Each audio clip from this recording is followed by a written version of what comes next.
Social media influencer कानून की छात्रा 22 वर्षीय शर्मिष्ठा पनोली को 1500 किलोमीटर दूर चल के ममता दीदी की पुलिस हरियाणा के गुरुग्राम से गिरफ्तार कर लेती है, क्योंकि उन्होंने ऑपरेशन सिंदूर के दौरान बॉलीवुड पे तंज कसा था। और तंज ही नहीं कसा, उन्होंने बहुत गलत बोला है।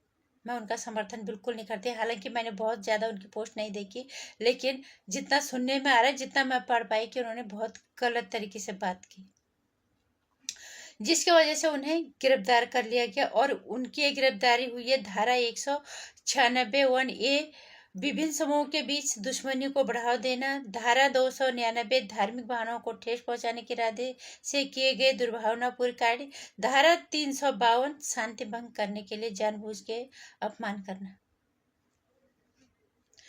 अब सवाल यह है कि हमारे देश के अंदर सरकारों ने अभिव्यक्ति की आज़ादी अपने हिसाब से बना रखी है, कानून अपने अपने राज्यों में अपने हिसाब से बना रखे हैं। और वैसे हमारे देश के अंदर कानून अलग अलग तरह के अपराधियों के लिए अलग तरह की सुविधाएं हैं।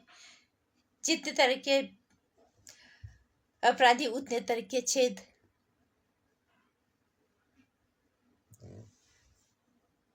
इसकी गिरफ्तारी हुई है, इसका मैं समर्थन बिल्कुल नहीं करूंगी, लेकिन इसका जो गिरफ्तारी हुई है वो गलत हुई है, क्योंकि उन्होंने माफ़ी मांग ली थी।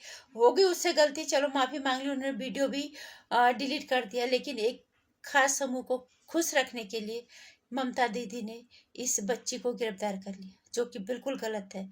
और हमारे देश के अंदर जब एक करे तो दूसरे भी करे, देखा देखी ना। विजय सास अभी तक बाहर गए, जिन्होंने उस बहादुर लड़की को, जिन्होंने पूरी दुनिया के सामने एक मजबूत भारत की बेटी का और धर्म जाति से ऊपर उठ के मजबूत भारत की छवि पेश की थी मीडिया ब्रीफिंग के माध्यम से, सिंदूर ऑपरेशन सिंदूर के दौरान उस बेटी को उन्होंने आतंकवादियों के बहन बता दिया, बावजूद इसके कि वो अभी तक बाहर घूम रहा है।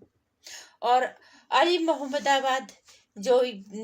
खान मोहम्मदाबाद जो प्रोफेसर थे, उन्हें दिल्ली से गिरफ्तार कर लिया गया। उन्होंने सिर्फ एक सुझाव दिया कि जो माहौल हमें अभी हिंदू मुस्लिम की जो छवि हमने दुनिया के सामने पेश की, ये जमीनी स्तर पे उतरनी चाहिए, ये हमेशा रहनी चाहिए, तभी इसका मतलब है, नहीं तो नहीं है।